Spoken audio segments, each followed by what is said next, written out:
A voz! A voz! Jamais imaginei que um som pudesse rasgar a alma daquele que se vangloriava de não ter uma. O coronel Epaminondas, conhecido do sertão ao agreste como o Homem de Pedra, o lampião sem cangaço, o devorador de sonhos e leiloador de vidas, estremeceu. Não foi um tremor de medo, mas algo mais profundo. Um abalo sísmico em seu deserto interior. O sol castigava o chão rachado de patos na Paraíba, como um flagelo divino, implacável em sua fúria. Não era dia de festa, de alegria ou de comemoração, mas sim de mais uma das aberrações grotescas orquestradas pelo coronel Epaminondas. Aquele era o dia do leilão de destinos, como o povo o chamava em sussurros amedrontados. Um espetáculo cruel, onde não apenas terras e gado eram negociados, mas também a dignidade, a esperança e invariavelmente a vida das famílias mais vulneráveis do sertão. A Praça Central, um descampado de terra batida, que em outros tempos abrigara festejos e feiras vibrantes, agora era palco de uma agonia coletiva. Famílias inteiras escorraçadas de suas poucas posses por dívidas impagáveis, ou por pura cobiça, amontoavam-se sob a sombra escassa de um juazeiro centenário. Seus rostos, esculpidos pela miséria e pelo sol inclemente, carregavam uma esperança pendurada por um fio tão frágil quanto a própria vida naquelas terras áridas. Epaminondas, com seu corpo maciço, que mais parecia um bloco de pedra bruta, e um chapéu de couro que parecia ter sido forjado no próprio fogo do sertão, sorria, mas não era um sorriso que alcançava os olhos. Seus olhos, duros como pedras de granito, polidas pela maldade Mentenhansey, fixos em suas vítimas, calculistas, Ifre, a cada martelada de seu punho pesado, a cada lance gritado por seus asseclas e comparsas, um pedaço da alma daquele povo era arrancado e jogado aos pés do coronel. Como migalhas de um banquete sádico, ele observava o desespero nos olhos dos pais, a resignação nas mães e a confusão nas crianças, e parecia delitar-se com aquilo. Seu poder era medido pela capacidade de humilhar, de esmagar, de impor sua vontade sobre os mais fracos. Quem dá mais? Quem dá mais por essas almas, sem eira nem beira? Bradava, a voz grave e gutural ecoando pelo silêncio opressor que se formava em torno dele.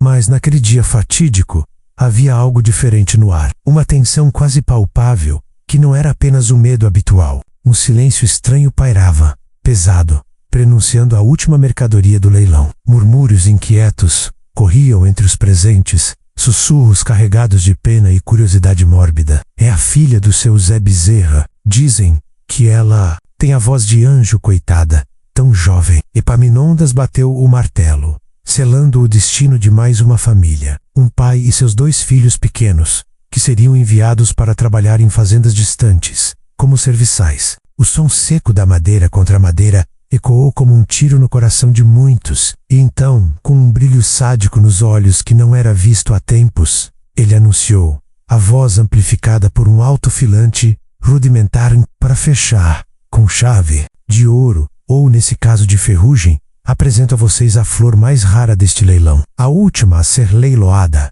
a que possui o canto que dizem ser divino. Um arrepio percorreu a espinha dos presentes. Era ela. Ali estava Maria Flor, trazida à força por 2 capangas musculosos, uma moça franzina, com a pele marcada pelo sol, os cabelos em desalinho e os olhos fundos, que já haviam chorado um rio de lágrimas que o sertão jamais veria secar. Mas, apesar de toda a dor e desolação estampadas em seu semblante, havia nela uma dignidade que desafiava a miséria, uma chama de resistência que se recusava a ser apagada. Vestia um vestido simples e surrado de algodão, mas que, de alguma forma, não conseguia apagar a aura de pureza e resiliência que a envolvia. Epaminondas gesticulou para que a soltassem, e Maria Flor, embora cambaleante, manteve-se de pé, sem baixar o olhar. O silêncio era tão denso que se podia ouvir o próprio pulsar do sangue nas veias. O coronel, com um escárnio cruel, seu lábio superior retorcido em um sorriso que expunha dentes amarelados, a mandou cantar para seus novos donos. Vamos, garota, mostre a essas almas miseráveis o seu talento. Faça o seu canto valer cada centavo que porventura alguém arrematar por sua graça. Ele vociferou, e alguns risos abafados de seus capangas se espalharam, cortando o silêncio como facas afiadas. Maria Flor respirou fundo. Todos esperavam uma melodia, um lamento, um pedido desesperado de ajuda, mas algo inimaginável aconteceu. A voz que emergiu de Maria Flor não era um som, não era um lamento nem um pedido, nem uma canção. Era um grito que, paradoxalmente, não tinha som audível, mas que vibrava na alma, reverberava nos ossos, estilhaçava o ar em uma frequência invisível e dilacerante. Era a melodia da terra ferida, o som do chicote estalando na carne, o choro das mães que perderam seus filhos para a fome, o lamento de 1000 anos de opressão e injustiça acumulados nas entranhas do sertão. Era o grito de cada gota de suor derramada em vão do cabeção, pisoteado, de cada esperança roubada. Era a própria voz do sofrimento calado do Nordeste brasileiro, condensada na essência de uma única moça, e aquele som, ou a ausência dele, a vibração que ele provocou no ar e na alma de todos, fez "Oh, Impensable". O coronel Epaminondas, o homem de pedra, o lampião sem cangaço, o devorador de sonhos e leiloador de vidas, paralisou. Sua expressão de escárnio, antes tão imponente e ameaçadora, se desfez em um vislumbre de algo que beirava o pavor. Seus olhos, antes duros como granito, reregalaram-se ligeiramente. Sua mandíbula relaxou, e o chapéu de couro pareceu pesar sobre sua cabeça, fazendo-o pender minimamente. O que era aquilo? Não era um feitiço, nem uma maldição. Era algo mais profundo, mais primal. Era a voz dela, que ao invés de quebrar o silêncio com uma canção audível, o preencheu com a força bruta da verdade, da dor inominável, da injustiça que ele mesmo personificava. Uma voz que, sem som algum, rasgou o seu coração de pedra, expondo-o a uma ferida que ele jamais soubera que existia. Foi como se um raio invisível o tivesse atingido, não no corpo, mas diretamente na alma, sacudindo as estruturas de sua existência mais profunda. O coronel Epaminondas, o homem que se vangloriava de não ter alma, sentiu-a, pela primeira vez em décadas, ser dilacerada. O sertão prendeu a respiração. Não era apenas Epaminondas quem sentia o impacto dilacerante daquela canção muda de Maria Flor. Cada homem, mulher e criança presente, testemunhas silenciosas do leilão macabro, parecia ter sido atingido por uma força invisível, uma corrente de ar gelado que cortava paradoxalmente o calor escaldante do meio-dia. Era como se a própria terra tivesse gemido em uníssono com a menina, e o grito de sua alma tivesse reverberado nas profundezas de cada ser ali presente. A voz silente de Maria Flor era um espelho, cruelmente refletindo a dor de todos os oprimidos, a angústia dos despossuídos, a memória de injustiças seculares. Mas acima de tudo, era um grito que berrava, implacável e ensurdecedor. No peito do coronel Epaminondas, o homem que se orgulhava de sua impiedade e insensibilidade, estava paralisado. Ele tentava disfarçar, pigarreou ruidosamente, buscou o olhar de seus capangas mais leais, como que buscando neles uma confirmação de sua própria sanidade, ou talvez um resquício de sua antiga autoridade. Mas era tarde demais. A semente havia sido plantada, não no solo árido do sertão, mas nas rachaduras profundas de seu próprio coração de pedra. Em seu rosto, antes impenetrável e marcado apenas pela arrogância, uma sombra de desconcerto. Se desenhava um vinco inesperado na testa que denunciava uma perturbação interna. A boca, antes firmemente cerrada em desdém, estava ligeiramente aberta, como se o ar tivesse sido subitamente roubado de seus pulmões. A cena durou apenas alguns segundos, mas para Epaminondas pareceu uma eternidade. Os sussurros da multidão, antes carregados de medo, agora eram de surpresa e um assombro quase reverente. Ninguém ousava quebrar o silêncio que a voz muda de Maria Flor havia imposto. Epaminondas, incapaz de manter o contato visual com a menina que o havia desarmado, virou-se bruscamente, visivelmente incomodado. O martelo, antes um instrumento de seu poder, jazia esquecido sobre a mesa improvisada do leilão, com um gesto irritado e um grunhido gutural. Ele ordenou que Maria Flor fosse levada dali.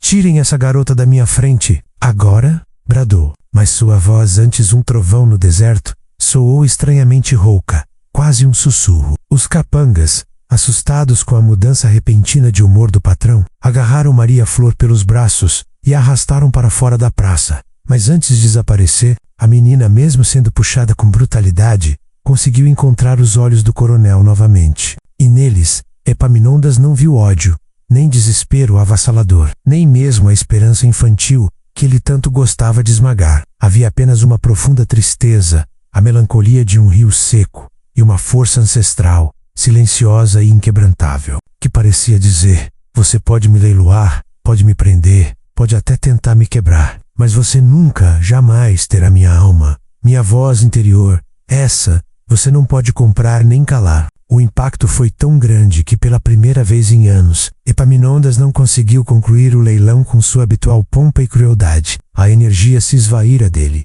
substituída por uma estranha fraqueza, um cansaço que não era físico. Dispensou a todos. Apressado, a voz ainda embargada por algo que ele não conseguia nomear. Acabou. Não há mais o que ver aqui. Sumam da minha frente. Ele recolheu-se em sua fazenda, a terra seca, um latifúndio que se estendia por léguas, e fora construído sobre a miséria de outros. Deixou para trás um rastro de perplexidade entre o povo e, o mais importante, um novo eco. Não um eco sonoro, mas o eco da canção silenciosa de Maria Flor, que agora ressoava, implacável. Dentro dele, a caminho de casa, o sertão que antes lhe parecia o império a ser conquistado, agora parecia observa-lo com olhos ancestrais, julgadores. As árvores retorcidas, as pedras quentes, o vento seco que levantava poeira menos, tudo parecia sussurrar o nome de Maria Flor, o grito mudo que o havia atingido.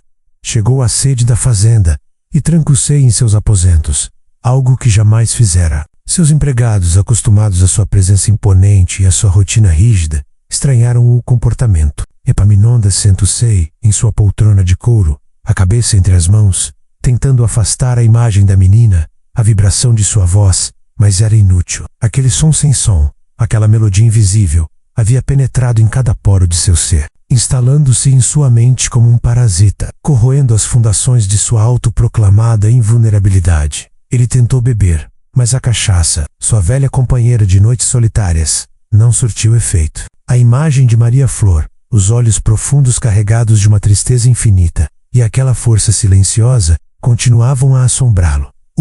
Que era aquilo? Uma maldição? Um feitiço? Ou, o mais assustador de tudo, seria o despertar de algo dentro dele que ele havia sepultado há décadas? Naquela noite, o coronel Epaminondas, o homem de pedra, descobriu que o silêncio pode ser mais barulhento do que qualquer grito, e que a dor do outro, quando sentida, pode ser a melodia mais devastadora.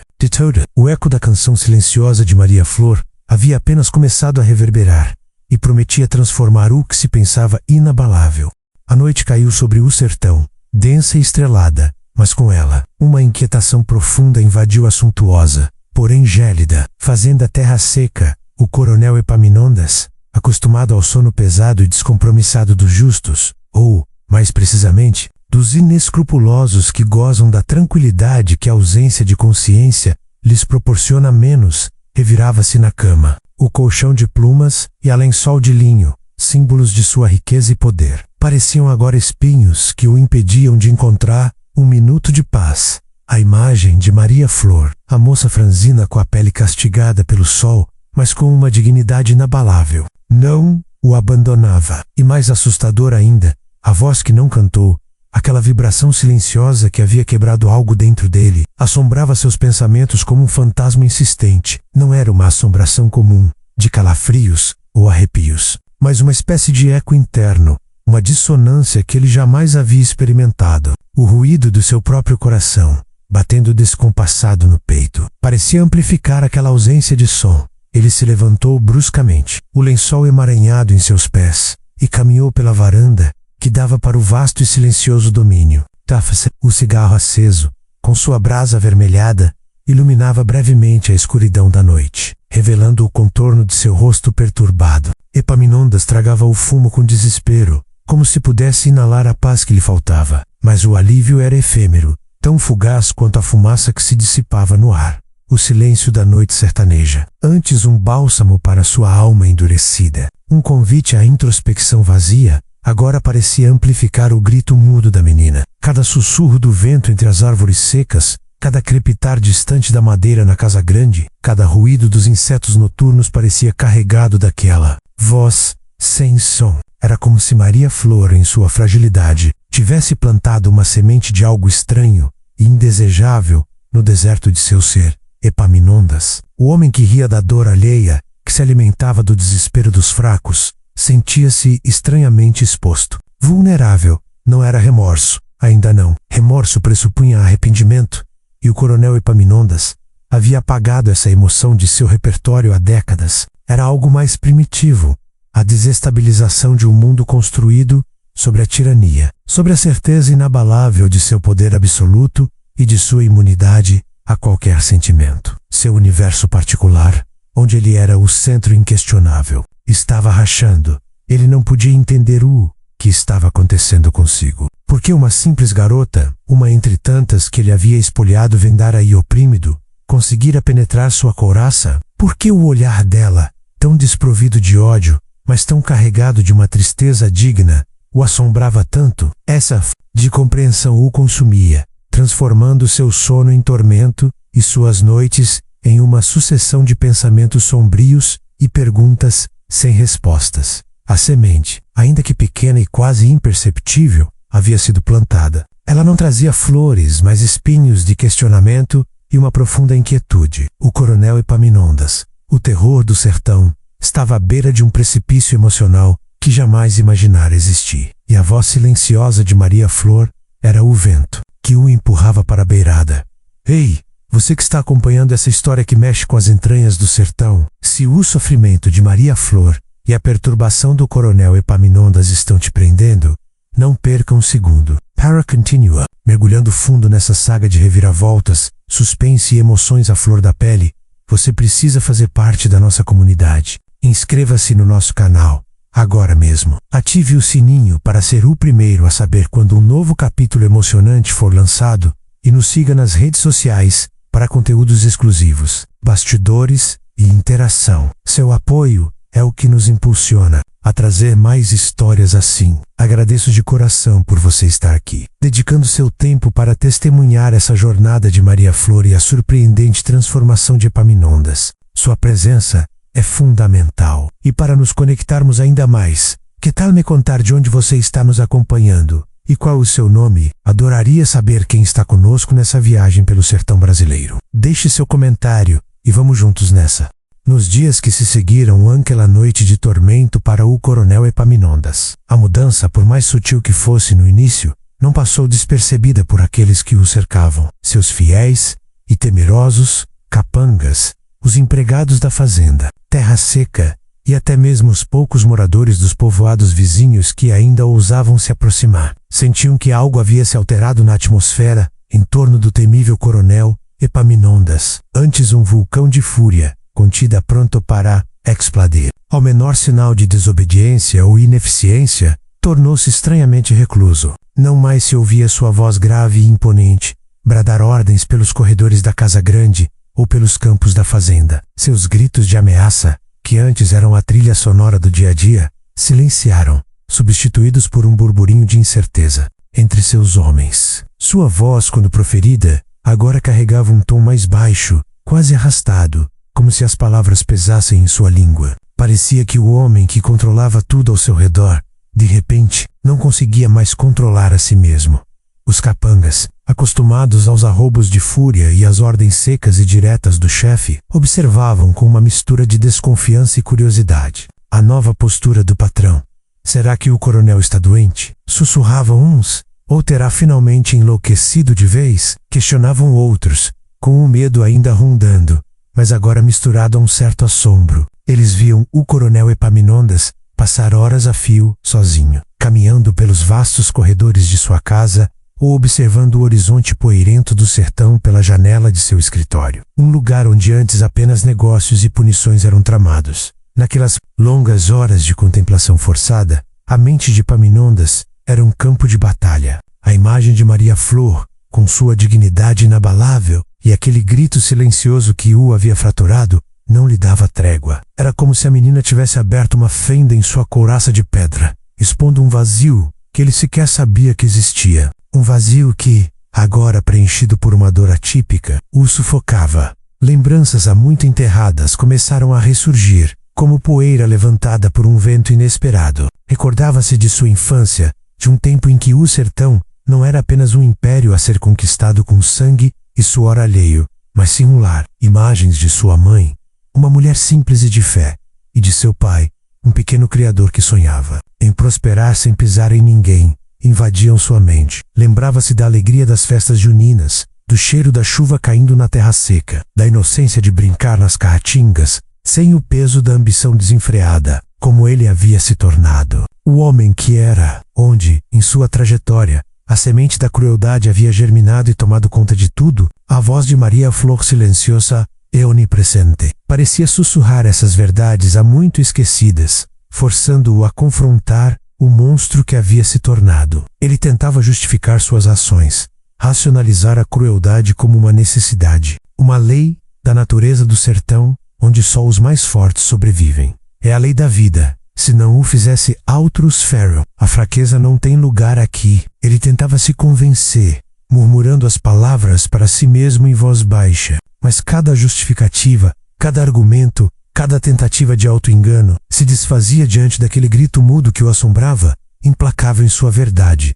Era como se Maria Flor, em sua aparente fragilidade, possuísse a chave para um compartimento secreto em sua alma, um lugar que ele havia selado com cadeados de ferro e esquecido a existência. Agora, a fechadura estava arrombada, e tudo que ele havia guardado ali, os medos, as falhas, as crueldades, mas também, talvez, um resquício do humanidade, estava exposto. Os dias se arrastavam, cada um mais longo e introspectivo que o anterior. Epaminondas comia pouco, dormia mal, e a cada alvorecer sentia o peso de suas ações passadas de forma mais intensa. Não era apenas a imagem de Maria Flor que o perturbava, mas a visão de todos os rostos que ele havia visto nos leilões, todos os lamentos que ele havia ignorado, todas as vidas que ele havia esmagado sob a bota de seu poder. O coronel, outrora o predador do sertão, estava, pela primeira vez, se sentindo à caça, perseguido pelos fantasmas de suas próprias vítimas.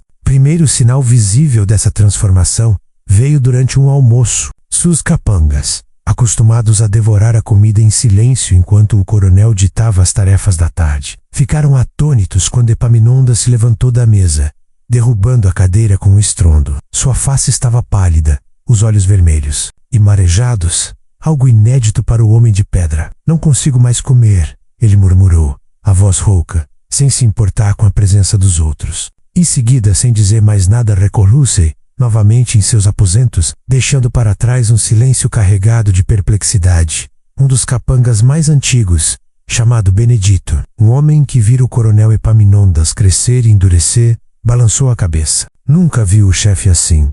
A menina, ela deve ter posto um quebranto nele, mas era mais do que um quebranto. Era o início de uma rachadura, uma fratura na fortaleza de sua crueldade, a semente da transformação, dolorosa e incompreensível. Estava brotando, e o sertão, silencioso e sábio, aguardava os próximos passos do homem que, por uma voz que não cantou, começou a ser quebrado. Epaminondas não aguentou mais. A inquietação que o consumia transformou-se em uma necessidade premente, quase física, de entender o que diabos estava acontecendo com ele. A curiosidade, misturada a uma estranha e incômoda necessidade de confrontar a fonte de sua perturbação, impulsionou-o a uma decisão impensável para o homem que ele sempre fora. Ele mandou trazer Maria Flor. Não era um chamado para um acerto de contas, para uma punição, ou para a habitual demonstração.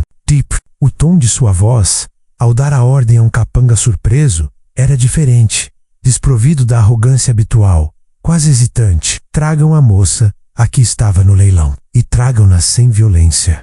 Eu quero falar com ela. A sós, o capanga, um homem corpulento chamado Firmino, acostumado a cumprir as ordens do coronel sem questionar, engoliu em seco. Aquele pedido era, no mínimo, peculiar. Autor, a Maria Flor, coronel? Perguntou, para se certificar de que havia ouvido corretamente. Epaminondas apenas assentiu, os olhos fixos em um ponto distante, a mente um turbilhão. Maria Flor foi trazida da senzala improvisada onde estava detida na fazenda, um lugar escuro e insalubre. Ela esperava o pior, seria a chicateda entregue a algum dos capangas, vendida novamente a um preço ainda menor. Sua vida afinal não valia mais nada, apenas a miséria de quem se vê sem chão. Quando a porta rangeu, e ela foi empurrada para dentro do escritório do coronel. A luz da lamparina bruzuleante revelou a figura imponente de Epaminondas, sentado à sua escrivaninha. Maria Flor não mostrou medo. Seus olhos, embora mais fundos e cansados do que no dia do leilão,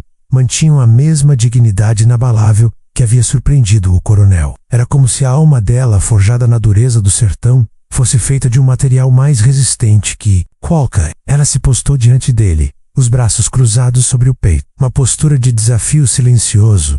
Epaminondas a observou em silêncio por um longo minuto. Um minuto que pareceu uma eternidade para ambos. Ele tentou encontrar as palavras certas, mas elas fugiam, aprisionadas por um nó na garganta que nunca antes havia sentido. Ele, que dominava a arte da intimidação e da manipulação verbal, estava subitamente sem palavras, desarmado. Finalmente, sua voz saiu, surpreendentemente, quase um sussurro, tão frágil que Maria Flor teve que se esforçar para ouvi-lo.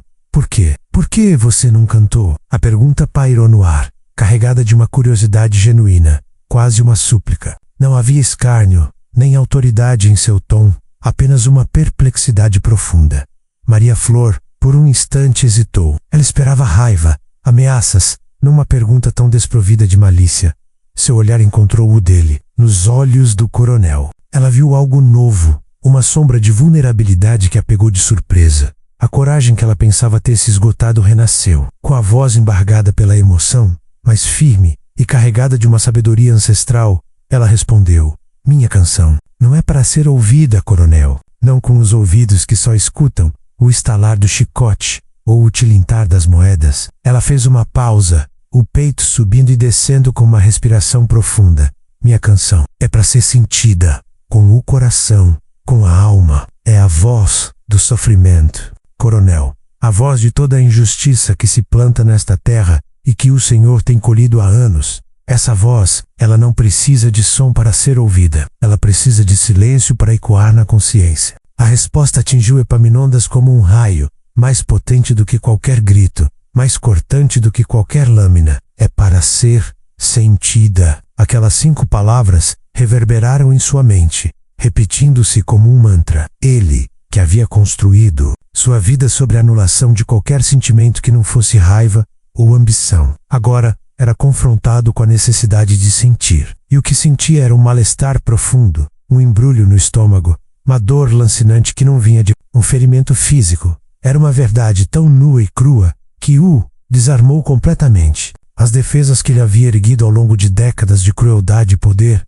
ruíram diante da simplicidade e profundidade daquelas palavras. Ele não sabia o que dizer, o que fazer. Sua mente, sempre ágil em cálculos de lucro e dominação, estava em branco. Ele, o homem que impunha sua vontade sobre tudo e todos, que controlava a vida e a morte no sertão, estava pela primeira vez em sua vida, sem palavras, a imponente figura do coronel Epaminondas, o homem mais cruel da região. Estava emudecida, desorientada, diante da força silenciosa e da verdade inabalável de uma simples menina do sertão. Maria Flor não o desafiou com força física ou com um discurso inflamado. Ela o desafiou com a pureza de sua dor e a profundidade de sua sabedoria, despertando nele algo que ele pensava ter aniquilado para sempre. O encontro inesperado não havia sido uma demonstração de poder, mas uma revelação, um ponto de inflexão na vida de um homem que se julgava invencível. E o que viria a seguir seria a consequência inevitável daquela semente plantada pela voz silenciosa de Maria Flor. A noite trouxe consigo uma tempestade, mas não uma tempestade de chuva, daquelas que o sertão clamava em suas terras rachadas. Era uma tempestade interna, um turbilhão de pensamentos e emoções que varreu a mente do coronel Epaminondas, deixando-o à mercê de seus próprios demônios. As palavras de Maria Flor, minha canção, é para ser sentida, haviam se infiltrado em cada fresta de sua couraça de indiferença, dilacerando a última barreira que o protegia da verdade.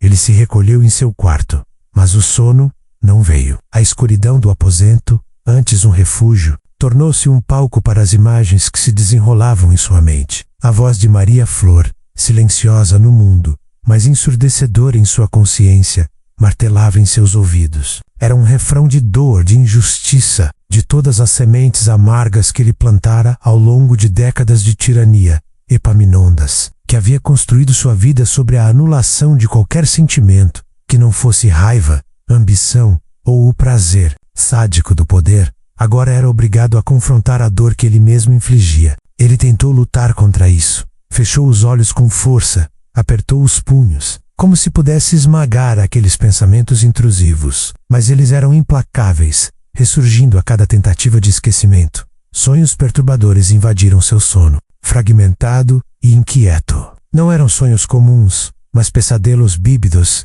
carregados de simbolismo e culpa. Ele se via em meio a um campo de mandacarus secos, cada espinho representando uma de suas vítimas. Rostos famintos surgiam da terra ressequida, os olhos vazios, fixos nele com uma acusação silenciosa. Ele ouvia os lamentos abafados de crianças afastadas de suas mães, o gemido dos homens extenuados pelo trabalho forçado em suas terras, o choro das mulheres que perdiam seus lares. Maria Flor aparecia em todos eles, não como uma figura de medo, mas como uma testemunha silenciosa e onipresente. Ela estava ali, em cada cena de sua crueldade, com os olhos que refletiam a melancolia de um rio seco, e aquela força ancestral que parecia dizer: eu vejo o que você fez, e você também vê. Agora, a cada pesadelo ele se via como o carrasco, o opressor, o monstro que o sertão aprendera a temer e odiar. O sangue dos inocentes, embora figurativo, parecia manchar suas mãos. O suor e as lágrimas dos trabalhadores que ele explorara escorriam por seu rosto, lavando a máscara de crueldade que ele usava há tanto tempo. A crise de consciência era avassaladora, um turbilhão de emoções que ele jamais havia experimentado ou ousado reconhecer. A vergonha, o remorso, a culpa, menos sentimentos que ele pensava ter erradicado de sua alma, menos voltaram com uma força brutal, corroendo as fundações de seu ser. Ele sentia o peso de cada martelada do leilão, de cada hectare de terra tomada, do cada vida desfita. Era como se, de repente, todos os anos de sua vida cruel tivessem convergido para aquela única noite, exigindo um acerto de contas.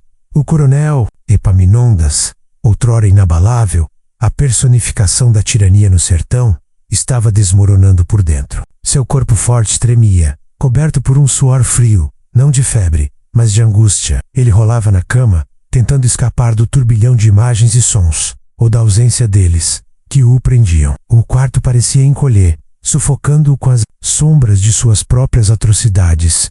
Ele tentou racionalizar, como sempre fizera.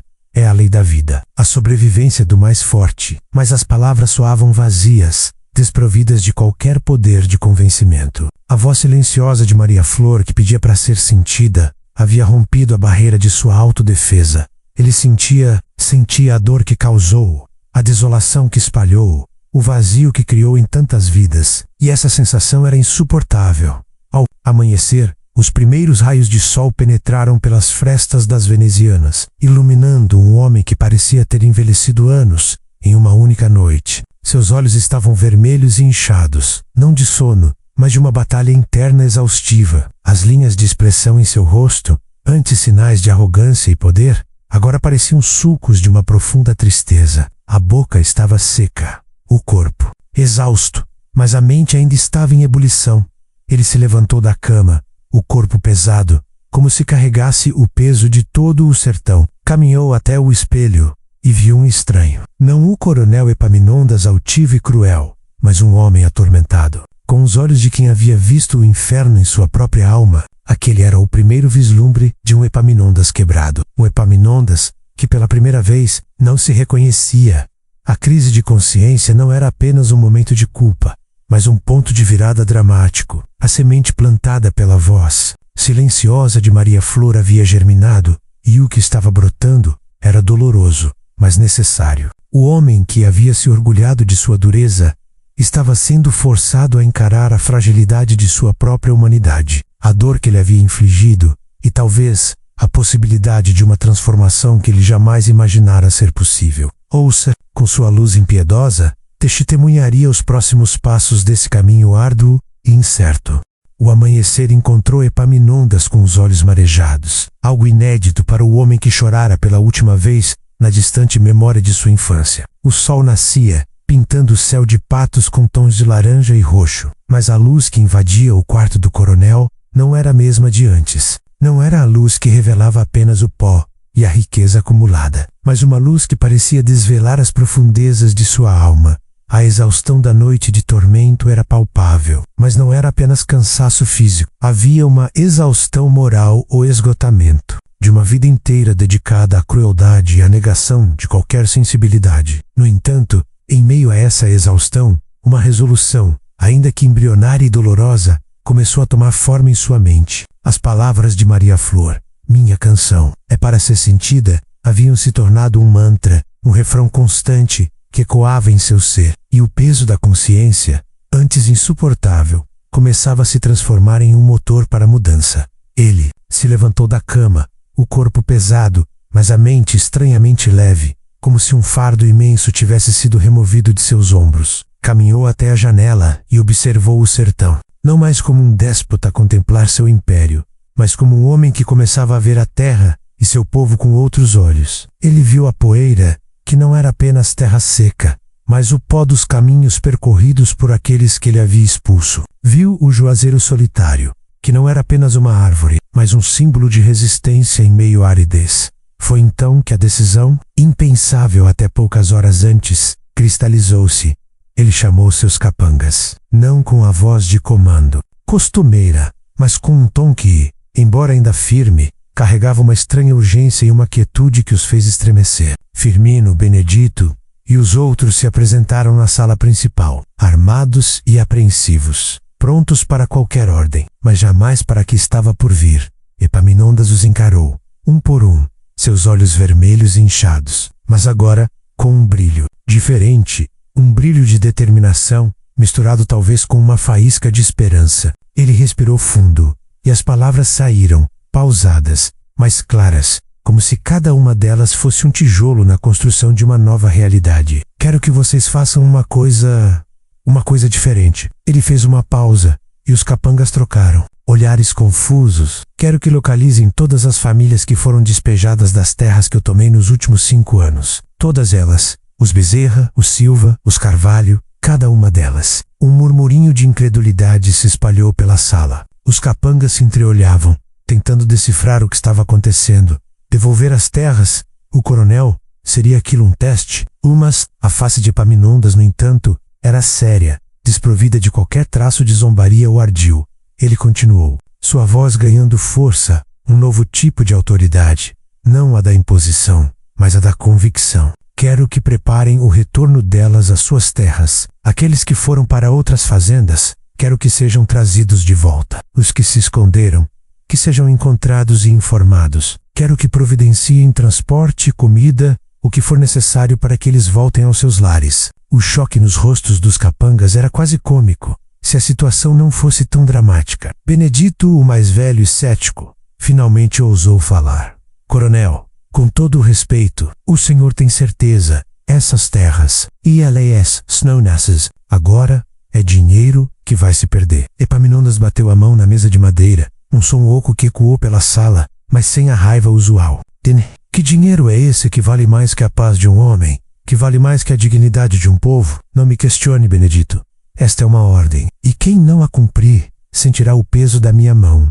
Mas desta vez, não será o peso da opressão, mas o peso da justiça que eu estou buscando. Ele se aproximou dos capangas, sua figura imponente, mas agora revestida de uma aura de estranha seriedade. Eu não sei o que me aconteceu, não sei o que essa Maria Flor fez comigo, mas algo mudou, e eu não posso mais viver da maneira que vivia.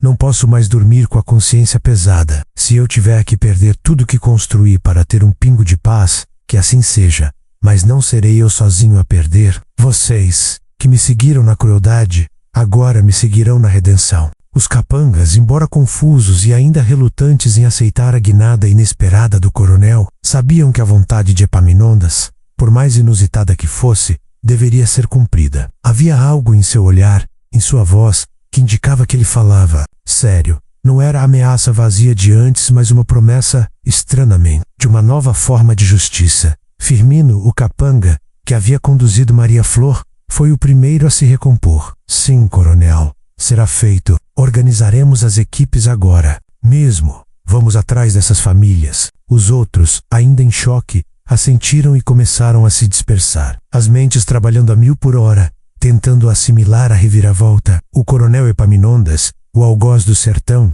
estava ordenando a restituição das terras. Era algo que nem, nos sonhos mais loucos, os sertanejos oprimidos teriam imaginado. Naquele dia, sob o sol forte do sertão, os primeiros sinais de uma improvável redenção começavam a surgir. Não era uma redenção completa, nem rápida. Seria um caminho árduo, cheio de desconfianças e obstáculos. Mas a semente da transformação, plantada pela voz silenciosa de Maria Flor e regada pelas lágrimas de culpa do coronel, começava a dar seus primeiros, e ainda frágeis, brotos. A paz de Epaminondas estava ligada à restituição da paz de um povo. E ele, o homem de pedra, estava finalmente disposto a pagar o preço. A notícia se espalhou como um incêndio na caatinga seca, levada pelo vento quente do sertão e pelos murmúrios atônitos dos que presenciaram a mudança no coronel. Não havia telefone, rádio ou internet para disseminar a informação. Mas a boca, essa velha e eficiente rede de comunicação sertaneja, tratou de fazer seu trabalho com uma velocidade impressionante. As terras serão devolvidas. O coronel endoidou. É milagre ou armadilha? As perguntas pipocavam nas feiras, nas rezas do terço e nas rodas de conversa sob a sombra escassa das poucas árvores. A princípio, a desconfiança era a tônica. Anos e anos de opressão, de promessas quebradas, de humilhações e despejos haviam ensinado o povo a desconfiar de qualquer gesto de bondade vindo do coronel Epaminondas. Ele era a personificação da injustiça, o algoz de suas vidas. Como um homem assim poderia, de repente, decidir devolver o que havia tomado com tanta violência? Muitos acreditaram que era um ardil, uma nova forma de tortura psicológica para extrair o último pingo de esperança dos desamparados. Ele vai nos chamar de volta, para depois nos prender ou nos forçar a trabalhar de graça, diziam os meis, céticos, suas vozes carregadas de uma dor que jamais cicatrizava. Mas, à medida que os primeiros emissários de Epaminondas, os mesmos capangas que antes executavam suas ordens de despejo, começaram a chegar aos povoados distantes e aos esconderijos. Na mata, a incredulidade deu lugar a uma euforia contida. Os capangas, visivelmente desconfortáveis com a nova tarefa, entregavam as mensagens do coronel. Ele mandou dizer que as terras estão sendo devolvidas, que todos podem voltar para suas roças, sem pagamento, sem dívida, sem obrigação. As primeiras famílias a receberem a notícia não ousavam acreditar. O seu Zé Bezerra, pai de Maria Flor, que havia sido um dos primeiros a ser expulso de sua pequena propriedade, recebeu a mensagem com lágrimas nos olhos e um tremor incontrolável nas mãos calejadas. Murmurou ele, incapaz de processar tamanha reviravolta. Mas quando os capangas, para sua surpresa, trouxeram carroças com suprimentos básicos, farinha, feijão, redes de dormir, e ofereceram transporte de volta para a terra que ele achava ter perdido para sempre, a incredulidade começou a se desfazer. As primeiras famílias a retornarem às suas roças foram recebidas com uma mistura de curiosidade e apreensão pelos vizinhos que ainda esperavam. Quando viram as carroças com as poucas posses dos retornados e a expressão atônita de alívio em seus rostos, a onda de esperança começou a crescer. Lágrimas de alívio correram livremente pelos rostos marcados pelo sol. Vizinhos que, pensavam perdidos para sempre, se reencontravam em abraços apertados, preces em voz baixa e soluços de gratidão se espalhavam pelo ar. As crianças, alheias às complexidades da decisão do coronel, corriam pelos campos que lhes haviam sido tirados, seus risos ecoando em um som de liberdade que há muito não se ouvia. O cheiro de terra molhada, mesmo sem chuva, parecia mais forte, como se a própria terra estivesse respirando um novo ar de esperança. Epaminondas observava tudo de longe, de uma colina próxima à sua fazenda, onde podia ter uma visão panorâmica, das pequenas casas sendo reocupadas, das lavouras voltando a ser preparadas. Seus capangas o acompanhavam, ainda atônitos com a cena, mas agora com um vislumbre de compreensão sobre o que estava acontecendo com seu chefe. Ele não sentia a euforia que o povo sentia, não ainda. O que sentia era um misto de desconforto, o desconforto de um homem acostumado a impor medo, agora vendo gratidão e uma estranha, mas inegável, satisfação. Ele via o sorriso genuíno de uma criança brincando no quintal de sua casa, recém-devolvida. O brilho de esperança nos olhos de um ancião que tocava a terra com reverência, como se tocasse algo sagrado. E pela primeira vez em sua vida, Epaminondas sentia que suas ações estavam gerando algo bom, algo que não fosse medo, ressentimento ou miséria. Aquela sensação era nova, estranha, quase assustadora, mas também profundamente reconfortante. Era como se um peso ancestral, um nó apertado em sua alma por décadas, estivesse começando a se afrouxar. As notícias da transformação do coronel, e principalmente de seus atos de restituição, chegaram aos ouvidos de Maria Flor.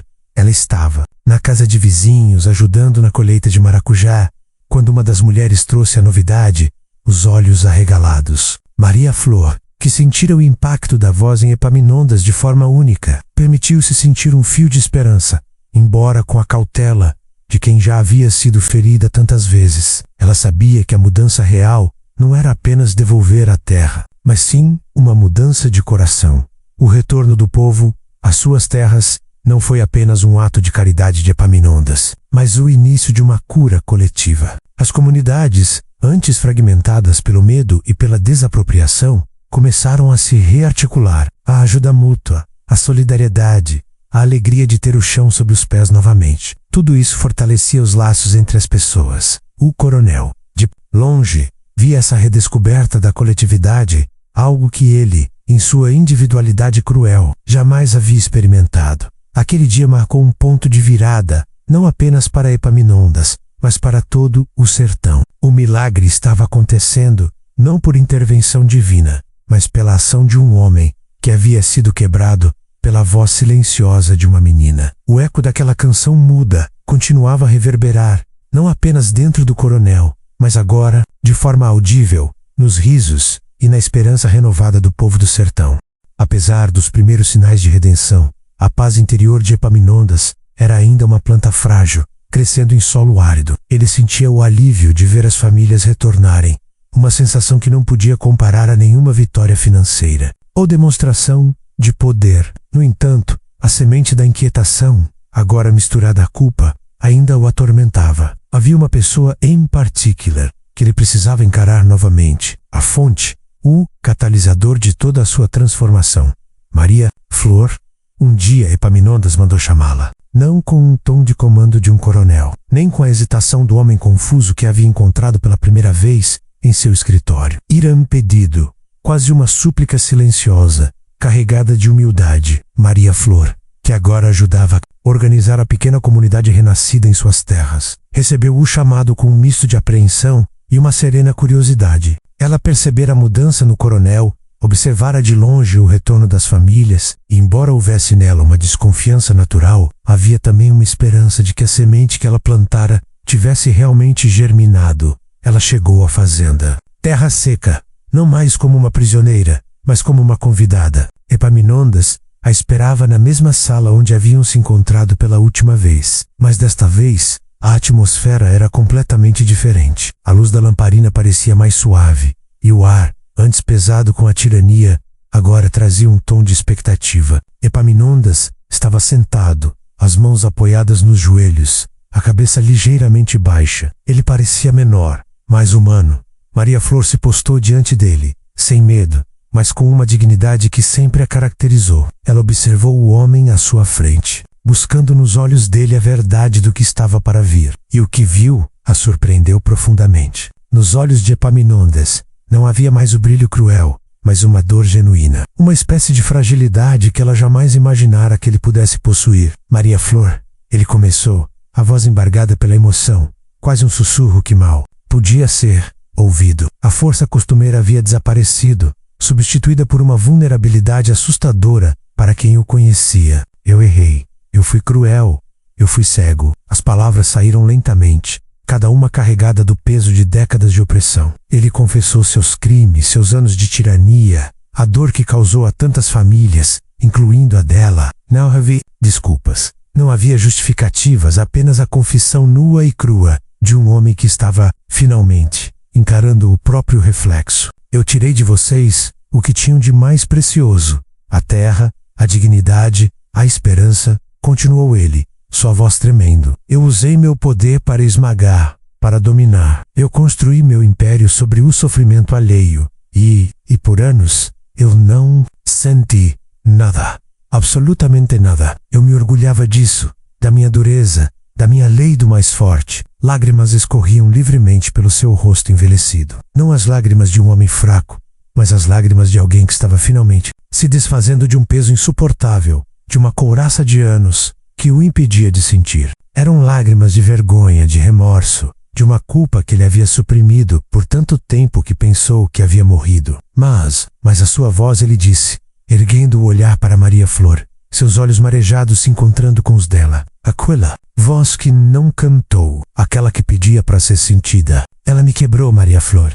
Ela rasgou meu peito e me mostrou o monstro que eu me tornei. E eu não aguento mais carregar esse peso. Ele baixou a cabeça novamente, visivelmente quebrado. Eu vim aqui para pedir perdão. Maria Flor, eu sei que minhas ações não podem ser desfeitas. Eu sei que o que eu fiz não tem perdão fácil. Mas eu preciso que você saiba que eu me arrependo. Do fundo da minha alma, eu me arrependo. Maria Flor o ouviu em silêncio, sem interromper, sem julgar. Ela sentiu o peso daquelas palavras, a verdade que emanava do homem que um dia fora seu algoz. Não havia fúria em seu coração, apenas uma profunda compaixão pela figura patética diante dela. O ódio, para ela, era um fardo pesado demais para carregar. Quando Epaminondas terminou sua confissão, o silêncio preencheu o quarto novamente. Mas era um silêncio diferente do que ela havia imposto no leilão. Era um silêncio de acolhimento, de compreensão.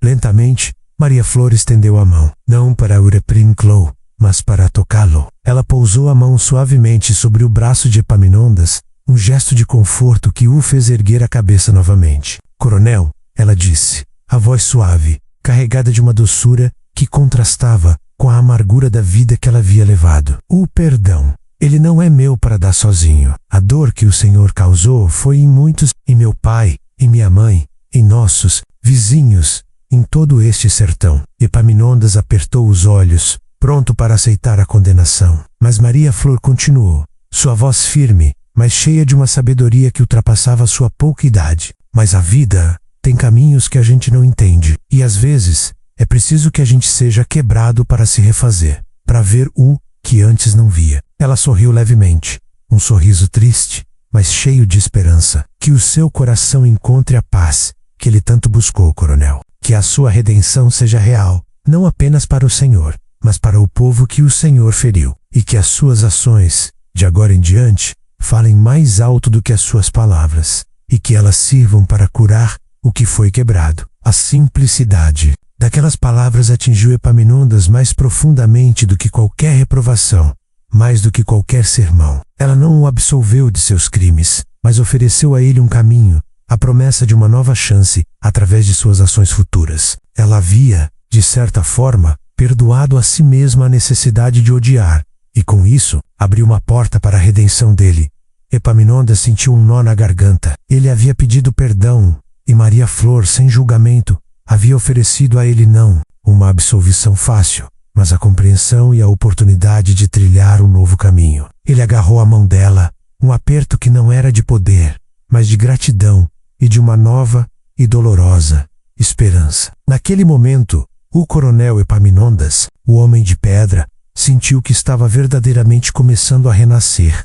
A partir daquele dia, daquela confissão sincera e do perdão silencioso de Maria Flor, o coronel Epaminondas, agora apenas Epaminondas, o título de coronel parecia ter perdido seu brilho opressor e se desfeito em cinzas, dedicou sua vida a reconstruir o que havia destruído. Não foi um caminho fácil nem rápido, mas foi um caminho trilhado com uma determinação que ele, em sua vida anterior, havia direcionado apenas para a acumulação de poder, a primeira e mais visível. Mudança foi a reversão completa de suas práticas de leilão. Os dias de vender destinos e espoliar famílias haviam chegado ao fim. Em vez de martelos batendo em mesas para selar a desgraça alheia, Epaminondas passou a investir em projetos de irrigação. As terras antes tomadas e abandonadas, ou usadas para seu próprio benefício exclusivo, agora eram o foco de sistemas rudimentares, mas eficazes, de captação de água e distribuição para as plantações dos pequenos agricultores que retornavam.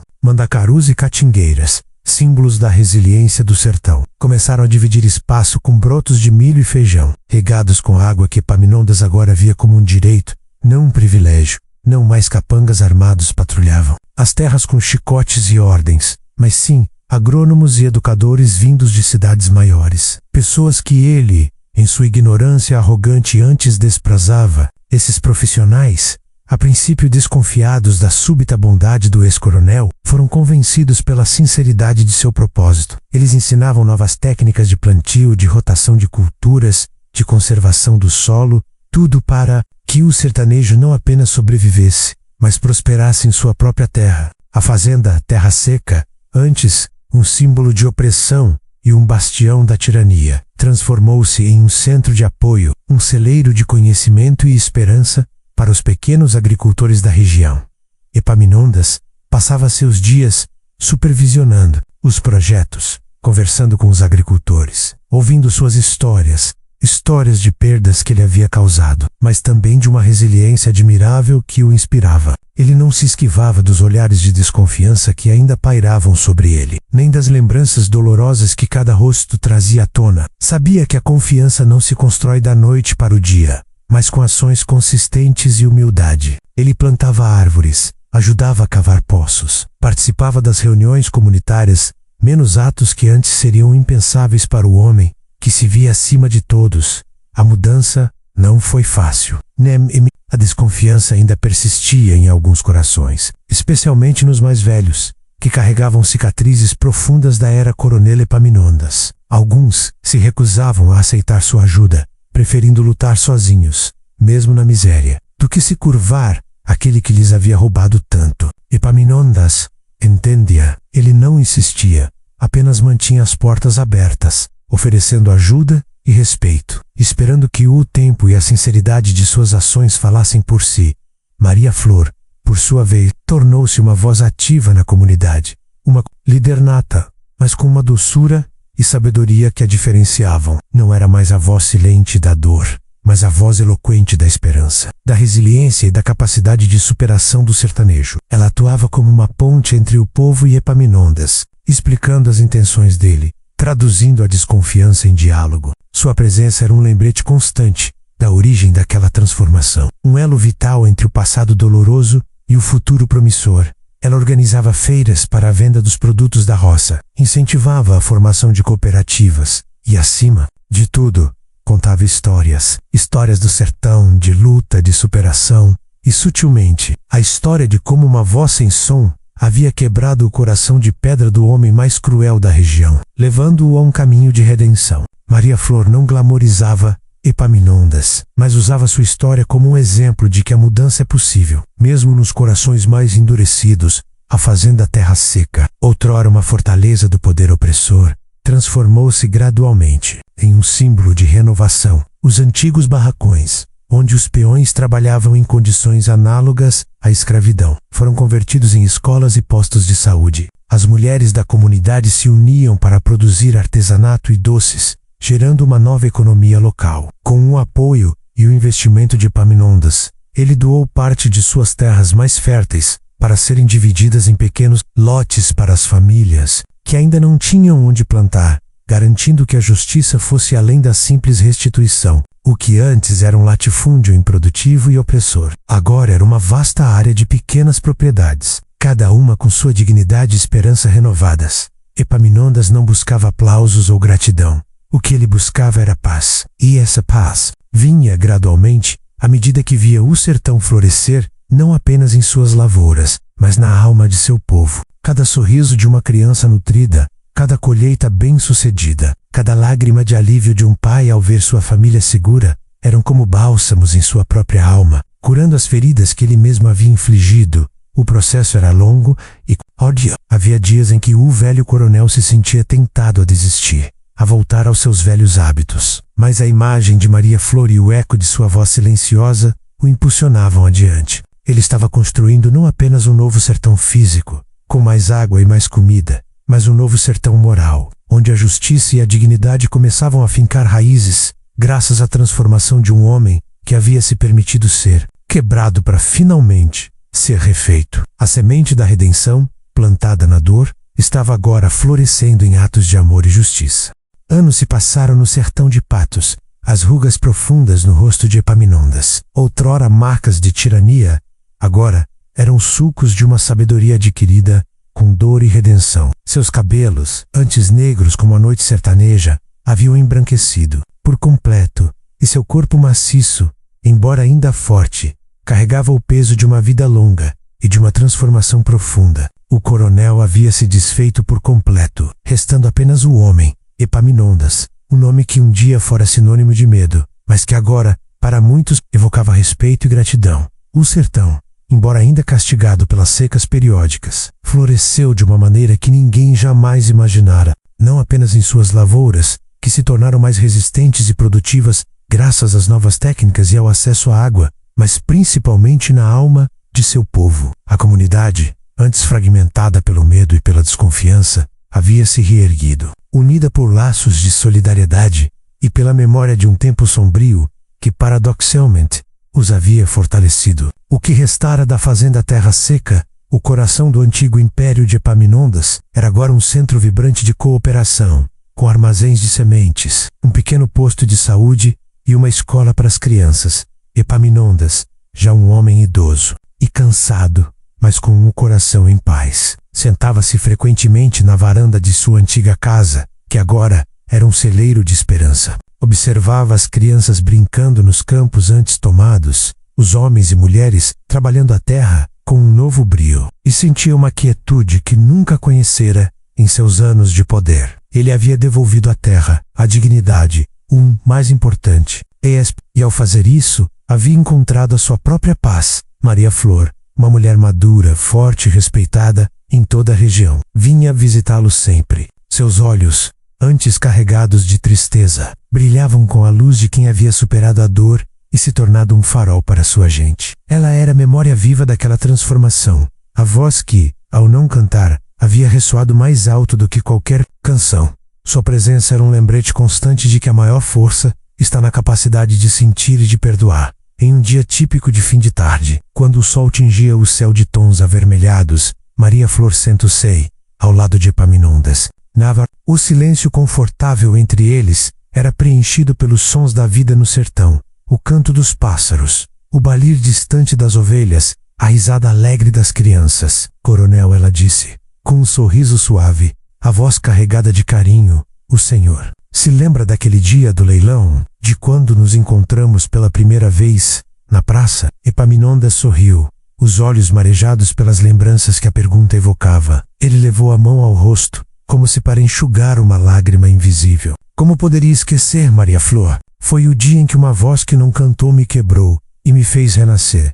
Eu me lembro de cada detalhe, o sol castigando, o cheiro de poeira e medo no ar, e seus olhos, aqueles olhos que me viam por dentro. Maria Flor segurou a mão enrugada dele, um gesto de afeto puro. Não foi minha voz, coronel, foi a sua capacidade de ouvir o silêncio, de sentir a dor que existia em mim e em todos nós. A verdadeira quebra não veio de mim, veio de algo que já estava dentro do Senhor, esperando para ser tocado. Epaminondas apertou a mão dela. Talvez você tenha razão. Eu estava tão cego pelo poder, tão surdo para qualquer coisa, que não fosse minha própria vontade. Foi preciso que algo me sacudisse até o fundo da alma, para que eu pudesse ver. Ela suspirou, um suspiro de gratidão e de paz. Eu não sei o que teria sido de mim se você não tivesse estado lá. Eu teria morrido como vivi, um homem amargurado, sozinho, com a consciência pesada. Você me deu uma nova chance, Maria Flor. Não só a mim, mas a todos nós. Maria Flor inclinou a cabeça, olhando para o horizonte.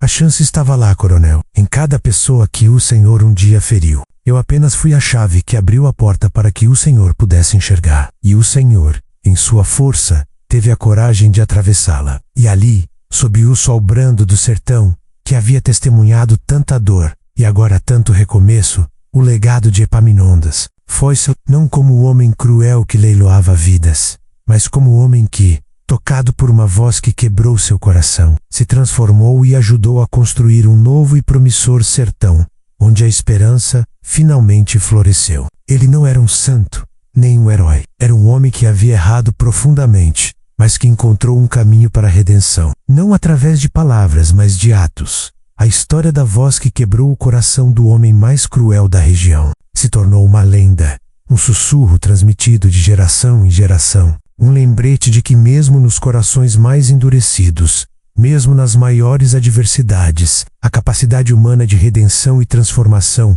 pode ser a mais poderosa das canções. Uma canção que por vezes não precisa de som para ser ouvida, apenas de um coração disposto a sentir. O sertão, com suas cicatrizes e suas flores, cantava essa melodia, e a paz de Epaminondas era o mais belo dos ecos.